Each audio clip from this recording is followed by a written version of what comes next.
how you want to do your video marketing and how you want that to relate to your audience is really going to be uniquely you.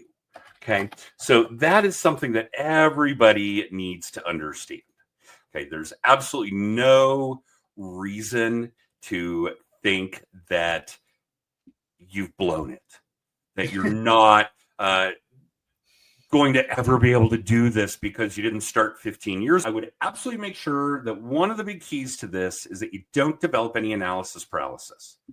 Just hit that button. Just go, shoot, record, stream, post, whatever it is you're going to do with the video, but you'll get better at it as time goes. One of the things that I think is really important for everybody to understand here is that video marketing is an opportunity for you guys to have such a significant audience growth, such significant audience reach, these kinds of things, that you've really got to take into account the fact that you are doing lead gen work, you're doing client retention work, you're doing active client transaction management type of work, one-on-one. With video marketing, you're going to shift that to 1,000-on-1. Now, yes, without equivocation, the number one objection we get, and I know a lot of you have it, is that you don't like the way you look and sound on video. Well, that's how you look and sound in person. So get over that and get into an arena where you're comfortable with being uncomfortable doing the video if that's what the hang up is. Okay. And do understand and also be comfortable with the fact that it's not going to be perfect. And if you're going to do live video, you're going to have flubs and flaws. And if you're going to stream video, you're going to have flubs and flaws. And if you want to get into production video and do a little bit of editing and polishing, then great, you can solve that. And we'll have some other ideas here on how you guys can do some of those things to make it more polished without a lot of work. And just so you guys know, our weekly video blog, it's usually about 2.5, 3 minutes long, the weekly little tip, and I'm sure you can find it on every platform, is edited by a VA overseas. Now, for years and years, I did the video editing myself. I like doing it. I integrate a lot of pop culture, and it was fun for me. But for the $20 I pay my VA to do the video editing, buying back 2 or 3 hours of my life, and good video editing should take about an hour per finished minute of production video, it was well worth it. It's kind of along the lines of whether or not you wash your own car, mow your own grass, those kinds of things. Okay, I love doing it, but our coaching clients know, Josh knows, that you got to get to a point where you're only doing things that you either really love to do or really pay you well. That's actually the goal for all of, or one of the goals for all of our coaching clients. All right. So this is video marketing for Show Me. Video. Why you need video. First, right off the bat, we're building trust. We all know like, and trust. It's the 3 kings, as it were, when it comes to the things you have to have in order to get, develop, and build relationships in order to get people to want to use you to buy and sell their homes. That's the bottom line. Okay?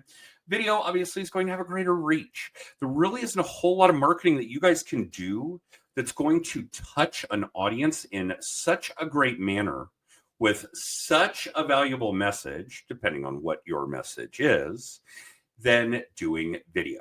And when it comes to these platforms that we were discussing, a lot of it you guys were listening to before we went live, whether it was YouTube or Insta, anything on Meta, really, anything in Google, TikTok, on, the social media algorithms, and obviously that's something you guys do need to be paying attention to, how to improve your edge rank on these platforms, is that it loves video.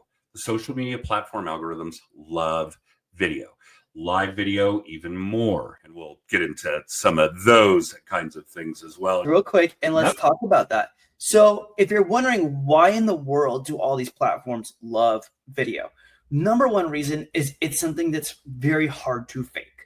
The truth is the algorithms are really liking it because it's hard to fake. And the second piece that they really like is when you're talking and you're able to add those captions in, that's more information that they can grab and know about you, your business, and the people that you want to talk to. When you do a regular post, you just do a caption and then alt text. In a video, you have all of the captions for your video. And that little piece of information is able to tell those algorithms there's more to you than just the picture.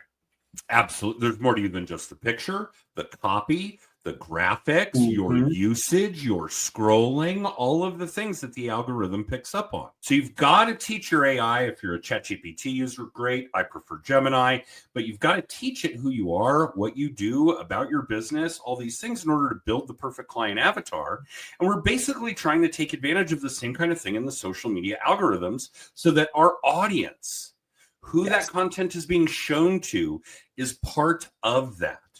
If you're doing videos, and I'm just going to throw an example out there and we'll talk about what types of videos these would be about, being a vegan and you're showcasing vegan restaurants or vegan grocery stores or vegan recipes or whatever the case may be, because you want to attract an audience like that. You want to attract people that think like you, that are like you. They'll already have a degree of know, like, and trust. You'll prefer working with them. You'll organically repel the people that you wouldn't want to work with, right? The trash takes itself out, those kinds of things. But if we jump through the hoops, if we go through the exercises of essentially building a client avatar, a perfect client avatar, whether it's through video or another manner, it's going to produce better results. There's just no question about it. There are two reasons, big reasons, umbrellas, as it were, that you need to be doing video. You got to be doing video for the business you already have. Now, that's an interesting one that a lot of people don't do or think of. And then obviously videos for the business you want. Now, with all things video, with all things social media, obviously the ultimate goal is to get more people to consume more of your content. So that one's an easy one. We're doing video. Please do remember, people want to know who you are, not what you do, which is why we talk about our coaching client that's a vegan, or the one that's a chicken rancher, farmer, for lack of a better term, or the one that's a beekeeper, even though she's deathly allergic to bees. That makes for hilarious video content, by the way. Not that she's getting stung and dying, nothing like that. So the one for doing videos for the business you want is obvious. Doing videos for the business you already have, not so much, but maybe as, if not more important, and I'll explain. Okay. Under those two headings, there are also multiple types of video. Short form, right? We've talked about this already today. Live, TikTok, Reels, Shorts. This is an important form of video format right now.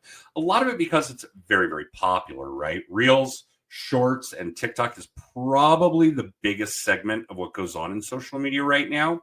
But more importantly, your audience, they've got the attention span of a gnat. So we want to be doing video content that is quick to grab. We have a hook, we have calls to action, and that we're doing interesting content, because that's what that's about. Now, live video, like we're doing right here, and we will certainly talk about streaming, is basically available on almost every platform. Facebook has live, although I'm stunned at how little it's utilized. Instagram does, and obviously stories are like that. YouTube absolutely does live. If you have some history with LinkedIn, you probably do have access to LinkedIn Live. However, do know that LinkedIn Live, unlike these other platforms, does require a streaming platform like now. And then, of course, high production video, things where you're actually doing some editing. Okay. Now, I want to warn against that, because we've been coaching on live video for a long, long time. And as time went on, it became more and more where we were really seeing real estate agents just kind of making commercials. And that's not what we want, for a number of reasons, because now it feels salesy. And I don't know about you guys, but if a commercial comes on the TV while I'm watching a movie, for example, I'm probably changing the channel. And I don't want to watch commercials. And I would caution you in your production video that you're not just making commercials. Okay, so those are the big three. All right, so Reels, short form video in general. Instagram Reels is obviously Meta's version of TikTok, very competitive right now, as is YouTube Shorts, and we'll get into that briefly. But these guys are all button heads with each other. Meta hates Google, and TikTok hates Meta, and so on and so forth, right? Now, Insta allows Reels to be up to 180 seconds. That's an improvement from where it was at 120. Reels can be featured on your Explore page. That's where 50% of the users are going to find new people, new content. They also receive more engagement than the regular video content that you see on Insta. And let's not forget that because of all of this going on between TikTok, between Meta, between Google, Google owns YouTube, that they are constantly promoting right now. They, Facebook and Insta, Meta in general, are pushing Reels so hard in order to keep and hopefully gain more, at least for them, they're hoping to gain more market share from Google, YouTube, and TikTok, that they will continue to do that on your behalf. I can put a simple video or graphic or copy onto my Facebook news feed, and Meta, on my behalf, because I have my settings right, will convert it into a reel and push it into Insta and then push it into Threads. And the engagement from that will increase in such a dramatic fashion without me having to do any more work, that it's really, really valuable right now. Will that change? Probably. Social media platforms do, algorithms do. Social media platforms have come and gone over the years. I'm guilty where I can say I'm old enough that I had a MySpace page. Okay. So there are all kinds of shifts in that. So for the time being, we're going to do short form video. This is a great place to focus, okay? Because it's going to promote you in a number of manners without you having to do all the cross posting, all of the uploading, those kinds of things. All right, TikTok. I don't think there's any secret as to the fact that TikTok is currently huge. If we're going to do short form video, why we wouldn't cross post across all three short form platforms available to us today is mind boggling. I will say this. I think it's best, if we're new to short form video, to start in TikTok. I think the in-app tools for the editing and for audio and for all of the different little toys and tools that you can use in order to make those videos more polished, more entertaining, more captivating, is still stronger in TikTok than elsewhere. And of course, for the time being, you can take your TikTok videos and put them into Reels. And because of that competition that I was describing, because of the push, the fight for the market share, Reels, Insta, Facebook, Meta is going to let you do it. They're still even letting you do it without impacting the algorithm in an adverse manner with the TikTok watermark on it, although I would recommend removing it prior to doing it. That could come and go at a moment's notice as well. But the stats on TikTok are huge. Look at that one there. The average TikTok user is on 47 hours a month. That's a work week. A full work week more they are spending on TikTok. I cannot express how valuable this kind of usage is when it comes to getting your message out. It's really a big, big deal. Okay. So that's a big one. And then there's shorts. And I think all three are important. YouTube obviously is the granddaddy of video platform, social media video platform, that they are pushing, that Google is pushing shorts so hard to compete really with Meta. They're really not all that concerned about TikTok. While there is a fight for that market share, Google just hates Meta without equivocation. And it's a back and forth relationship. Don't ever put a YouTube link in your Facebook post. The Facebook algorithm is going to automatically suppress that post. We don't want to put outside links, period. Don't ever give your audience an opportunity to click away from Facebook, because Facebook is going to suppress that algorithm or suppress that post in your algorithm and subsequent posts. You are hurting yourself. But the kiss of death is a YouTube link. Oh, absolutely. And that goes for any platform. They could also be LinkedIn doesn't like your YouTube links either. Even though they actually allow you to feed them into they have a feed that you put to your YouTube. Yep. They prefer you actually put the blog link in there. But now LinkedIn have the native platform. Exactly. Just upload the video there. It's just as easy. Right. So keep in mind that the platforms aren't a big fan of these, but also that Google owns YouTube. So one of the things that Google released this year was in search, you can also look up short form videos. And so if you don't think that they're going to favor their YouTube videos over Insta, over Facebook, that's dead wrong. When you go onto Google, you now have an option of like fifth or sixth option, right? We had maps, we had images, we had videos. Now you have short form video, which I thought was really interesting. So there's even more push to do these YouTube shorts than ever before. Absolutely. And YouTube is promoting it on your behalf. Take advantage of these things. If you're going to move into any of these platforms for your video, take advantage of the fact that they are going to help you promote it. That they're essentially going to push you in the algorithm right now. That's enormous. I can't express how valuable having these big platforms pushing the things you should be doing on your behalf. They want you to do it. And if you abide, they will make it worth your while. Okay. So yeah, that's a really, really big one. So yeah, do take advantage. And that's really about it when it comes to the logistics of short form video. I do think you guys need to be doing it. I do think that there are a lot of people having a lot of success with doing content in the real estate space. Although the ones I'm seeing that are really killing it are, well, certainly not self-promoting. They're certainly not using it in a manner to sell houses, find buyers, these kinds of things. That's the byproduct.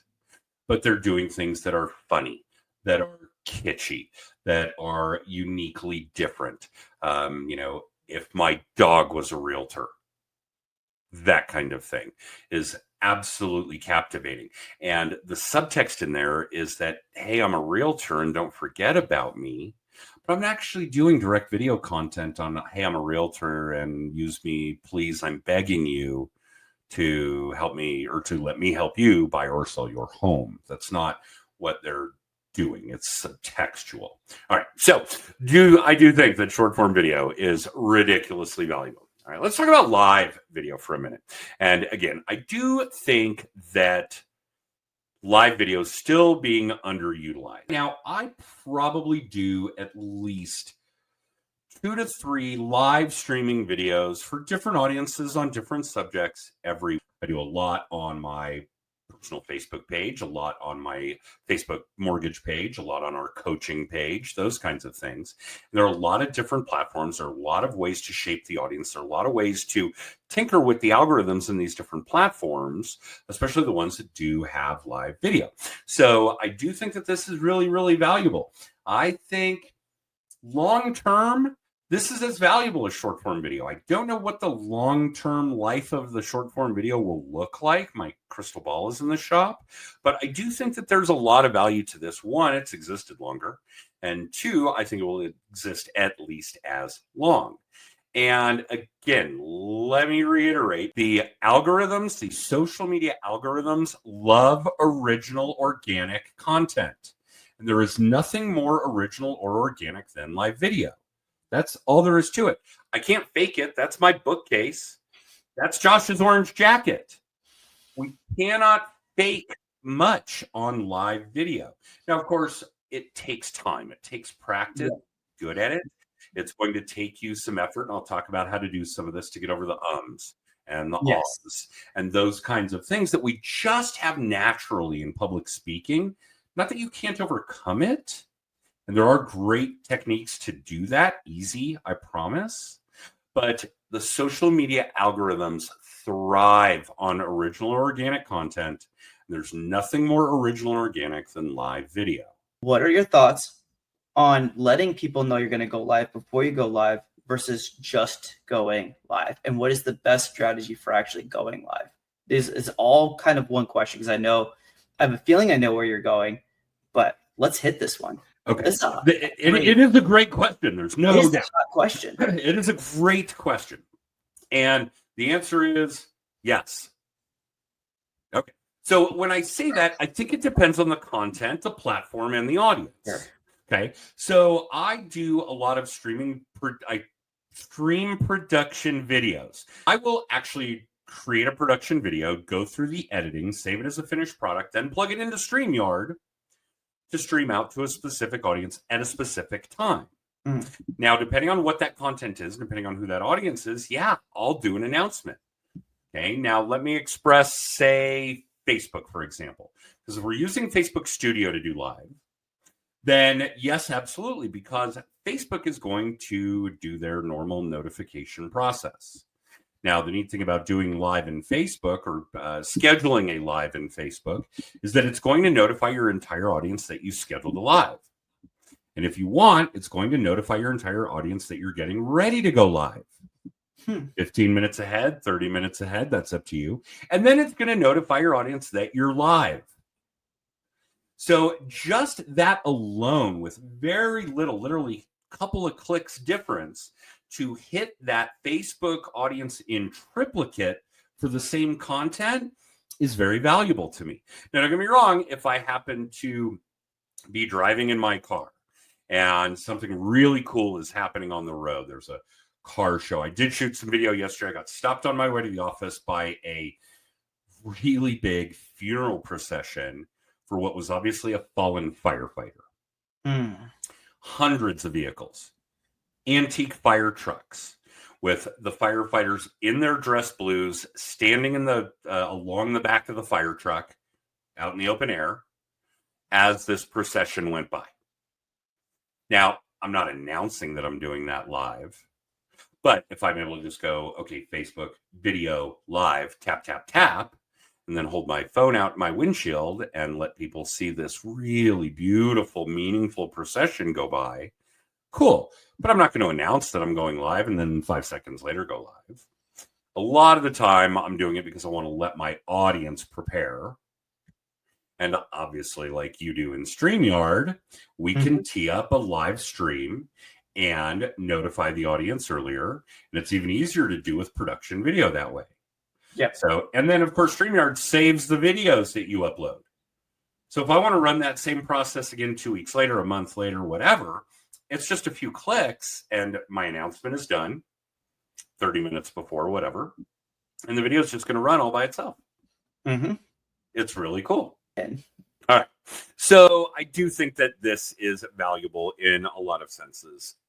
And I cannot express enough how valuable live video is for improving your edge rank in the social media algorithms. Okay. So take advantage of that, guys. All right. OBS and StreamYard are a couple that I've used and I'm very, very familiar with. Platforms like StreamYard. And I will tell you the reasons I use it is that, one, it's very simple. It's very user-friendly. It flows very nicely. And it's ridiculously cost-effective for what it provides.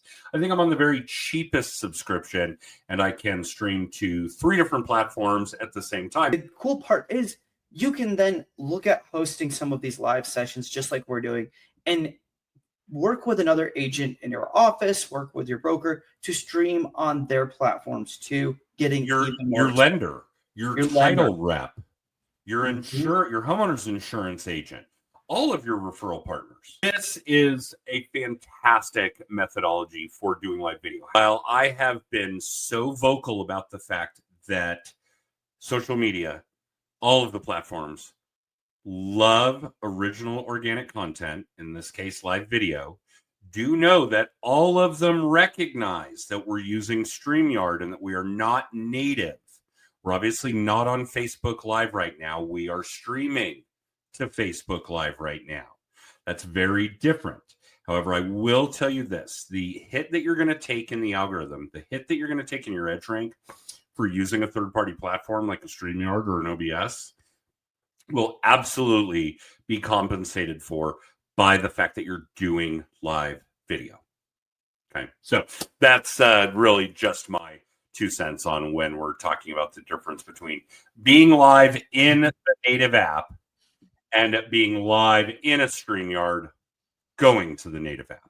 Well, and I think that even that hit, just so you guys know, is actually still compensated, like you said, because you're on multiple platforms as well. Oh, absolutely. And I think that's the other part to touch up on is that this is streamed both on Facebook and Instagram. And then we have our own webinar set up for this. So you have 3 different platforms this is going to, versus if we were just to do this on Facebook, I've got 1 platform only. And then on top of that, Adam can't add his to stream to either. So It kind of has that sort of double edge where, yes, it's great to still stream directly to Facebook, but at the same time, it's a different use case. If you're doing a lot of educational pieces, StreamYard is definitely the way to go.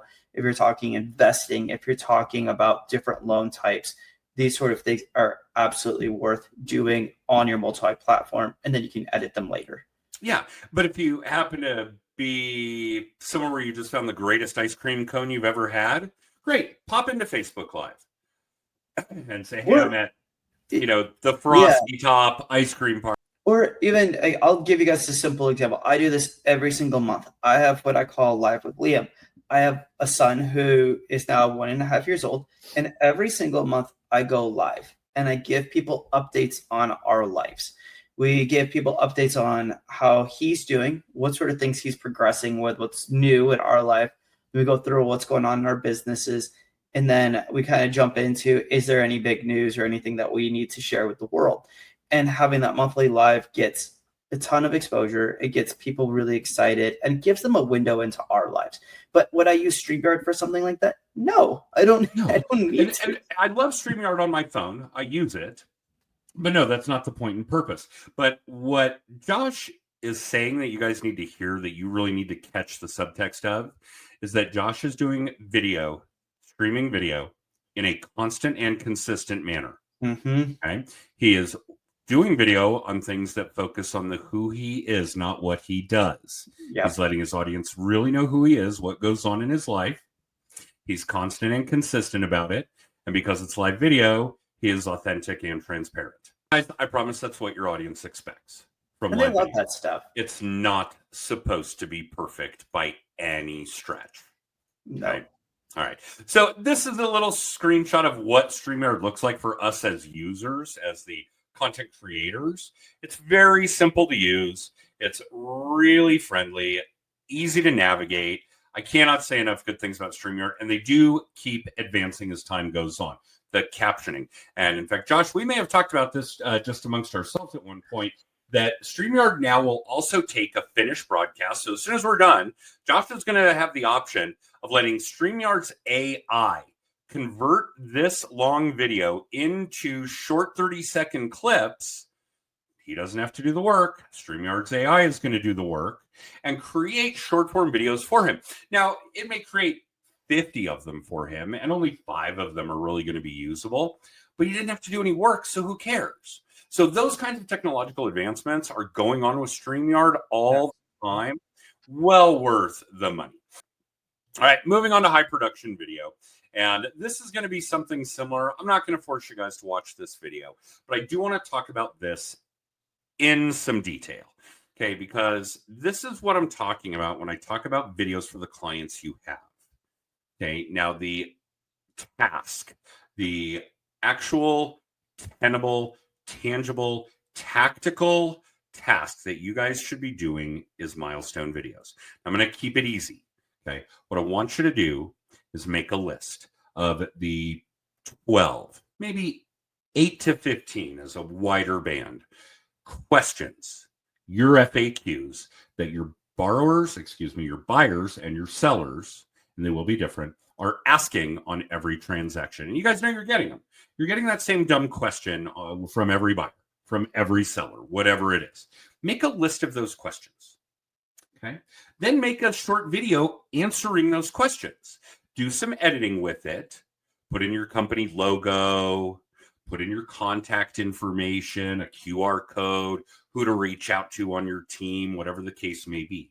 And then send out those videos before the buyer, the seller can ask the question. So they accept an offer on their home. Great. Shoot a video. You've accepted the offer. Here's what happens next. The inspection is done. Here's what happens next. The earnest money is delivered. Here's what happens next. Whatever it is, shoot those videos. You'll only have to do it every couple of few years. They only need to be a couple of few minutes long. And there are an enormous number of benefits here. One, if you answer the questions before your clients can ask them, the volume of stupid questions will drop. Those phone calls, those emails will drop. You'll free up some time.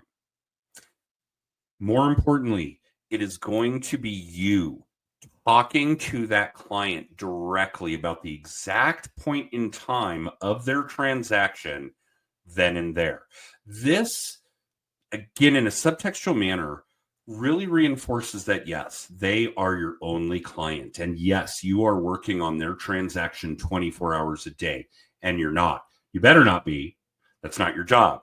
Your job is to be out there finding more buyers and sellers. So if you have already secured a buyer or a seller and you're using these dozen videos over the course of their transaction to emphasize those things, that yes, you are working on their file, and yes, you're the only client they have, and yes, you are further building that psychological bond with them. Those are the kinds of things that pay enormous dividends in speeding up your cycle, easing your sales cycle, easing your process, making it easier on your team. Okay, this is one of the things where if a client is able to develop that degree of know, like, and trust, if they really feel these things, they really have a connection with you, because humans are weird.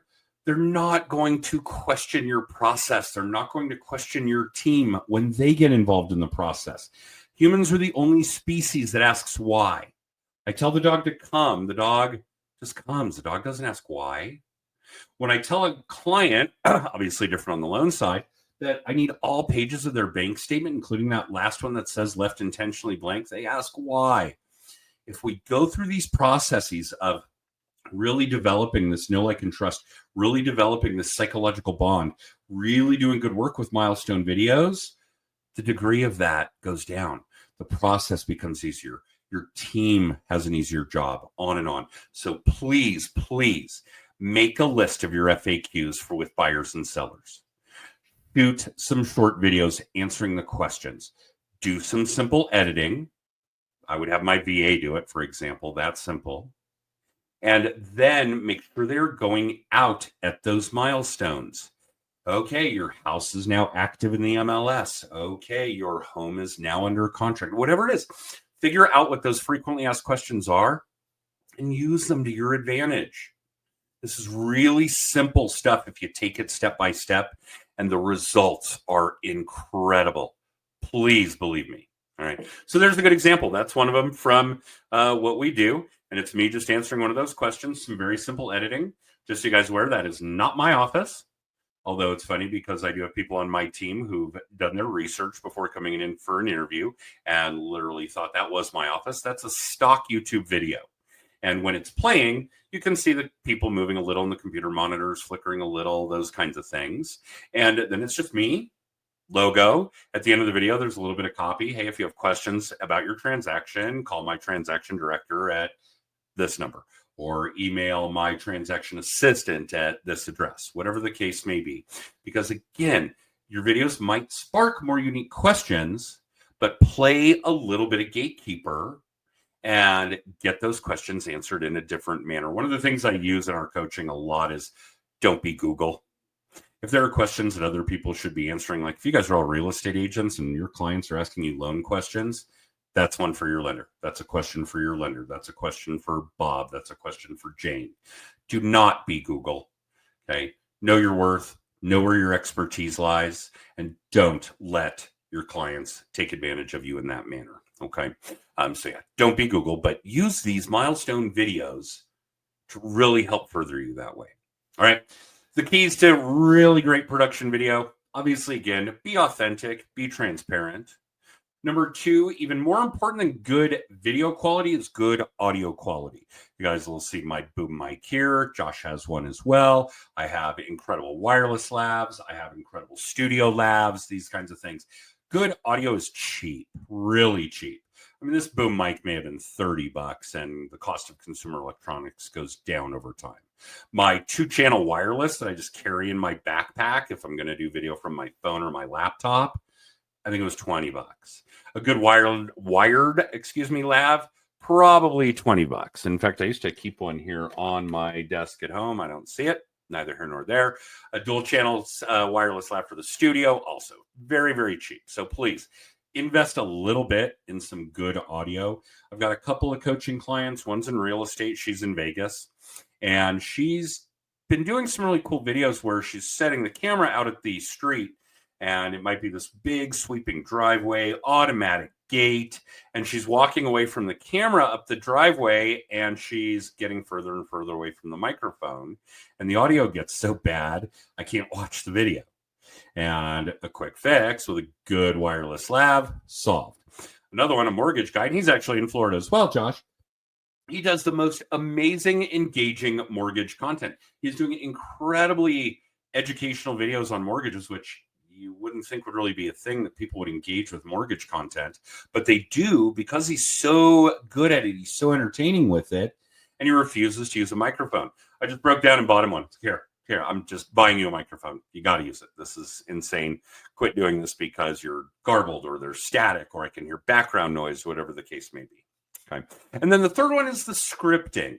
When we're doing production video, like you guys should do with your Milestone videos, please, for the love of God, even if you're an incredible extemporaneous public speaker, script your video. Now, here's the secret to that. Script it in the same way you would write. In the same way you would speak. Write your scripts how you would speak. Now, if that means you want to use voice dictation, by all means do that. But this is one of those crucial steps in what Josh and I were talking about earlier when it comes to getting over the ums and the ahs and the hesitations and the awkward pauses, is that if you will simply script your videos in a manner in which you speak. When you go to read that script, it's going to sound like the way you would normally just speak without all of those hiccups. So please, good scripting is also a really important piece of the puzzle when it comes to doing some of this production video work. Okay. Be authentic, be transparent. Again, please focus on the fact that your audience is really a lot more interested today in who you are than what you do. They know what you do. If your audience doesn't know what you do, we probably need to have a marketing 101 conversation. The other piece of that I always find really funny is when people start videos saying, "Hi, this is Adam with Just the Tips Coaching." Well, you guys are literate. It says that right on the screen. Adam with Just the Tips Coaching. Josh Kuchar with Xiaomi. You don't need to introduce yourself in your videos. Well, I think you brought a good point, guys. When you're doing your intros, the hook is so important, whether it be short form or long form, and assume your audience knows who you are. So we skip that first part, just like Adam said. That's huge. In fact, I can't stress enough how often we see people say, like you said, "Hi, my name is Josh Kuchar. I'm a real estate agent in Fort Myers, Florida, and here's some really Josh, cool you just blew 4 of the first 6 seconds you have to get my attention. Yeah. You just wasted it. I've already scrolled on. Versus here are the top 10 homes in the Fort Myers market, starting at number 10. Boom. And then at the very end. And now I want to see the top 10 homes. Yes. Exactly. Yes. Yeah. So that is really important. It is one of those pieces that we all did it for years and years. We introduced ourselves. Guilty, 100% guilty. And for the life of me, I still can't figure out why we did. Guys, just stop overthinking all of this. Video marketing is really not complex. We're going to do the Milestone videos, and I recommend that you do. Figure out what those most frequently asked questions are. Script out some easy answers. Record them. Do a little bit of light editing. And as those triggers occur, as those milestones occur, get the video out to your clients before they can ask the question. It's really that simple. We're going to do live video. That's an easy one because we're just live. We're just going to talk. That one's really a no-brainer. If we're going to do streaming, yeah, there's a little more integration there. You've got to learn an OBS. You've got to learn a StreamYard. You've got to learn how to connect your StreamYard to your LinkedIn, for example. But none of this is complicated. None of it is worthy of that analysis paralysis. And I'll plug Chad again just because I think it's so valuable when it comes to video marketing. Chad Preo is a colleague of mine. He wrote a wonderful book called The Art of Getting Shit Done. Take imperfect action. And do that. Take imperfect action. You guys start doing this and you are constant and consistent, you're going to get so much better, so much faster that it won't make any difference. And I do think it's really important to know when we're talking about the videos for the clients you want. So we're doing lives, we're doing shorts, whatever the case may be. Maybe you guys are budding chefs and you're going to do some cooking videos. And I'm all about that. I love to cook. Neat thing about being a real estate agent, pretty much everybody you come across, social media audience, video audience, the clerk in the grocery store, the gas station attendant, they either own real estate, want to, or know someone who does. So pretty much everybody you come across is a potential client, lead, or advocate take that into account when you're doing this kind of video work, because your audience is really broad. What I'm suggesting with, say, cooking videos, and there are 1,000 of examples. Maybe you're an equestrian, maybe you're a dog lover, whatever it is, run with your tribes, because those are going to be the people that you want to work with anyway. That's the audience that you're going to want to attract.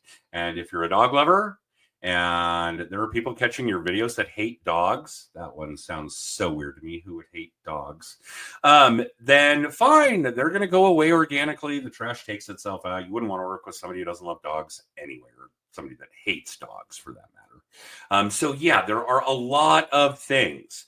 All right, so that's really it. Get started on this stuff, okay? Sometimes we know that when you're watching an hour-long video with us live, you kind of can only grab so much. So by all means, definitely come back and watch this again. We appreciate you all, and I hope everybody has a great day.